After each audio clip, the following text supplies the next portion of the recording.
আহোম সম্প্ৰদায়ৰ উপৰিপুৰুষ পুলিন পুথৌসকলক স্মৰণ কৰা পবিত্ৰ দিন। বীৰ জাতি আহোমসকলে আজিৰ দিনটোতেই দেশ জাতি স্বজাতি কুশলে থাকিবলৈ তেওঁলোকৰ উপৰিপুৰুষৰ লগতে প্ৰকৃতিৰ শক্তি দামসকল সৃষ্টিকৰ্তা সৌৰজগত নদ নদী পাহাৰ ভৈয়াম বিদ্যাৰ অধিকাৰীকে ধৰি 9জন অধিকৰ্তালৈ অৰ্পণ আগবঢ়াই স্মৰণ কৰে।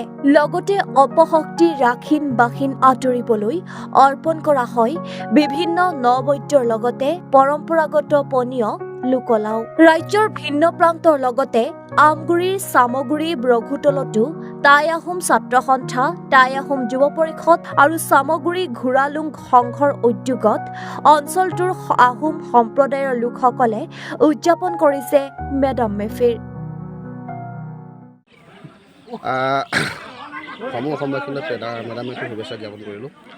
আচলতে টাই ধৰ্মী লোকসকলে বিগত 600 বছৰ ধৰি মেডাম মেফি পাতি আছে আৰু চুকাফা যেতিয়া অসমলৈ আগমন হৈছিলে প্ৰথম চৰাইদেউ দেহালতে মেডাম মেফি উদযাপন কৰা হৈছিলে।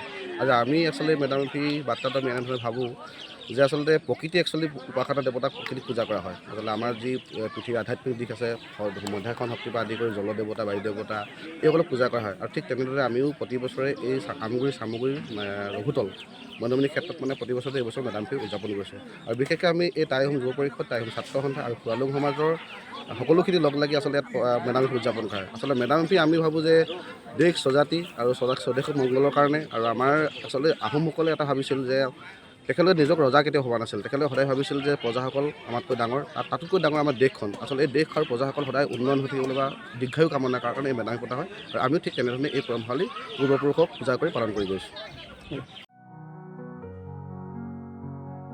আমগুৰিৰ পৰা ৱাকিল আহমেদৰ ৰিপৰ্ট, এনি ভাৰত 24।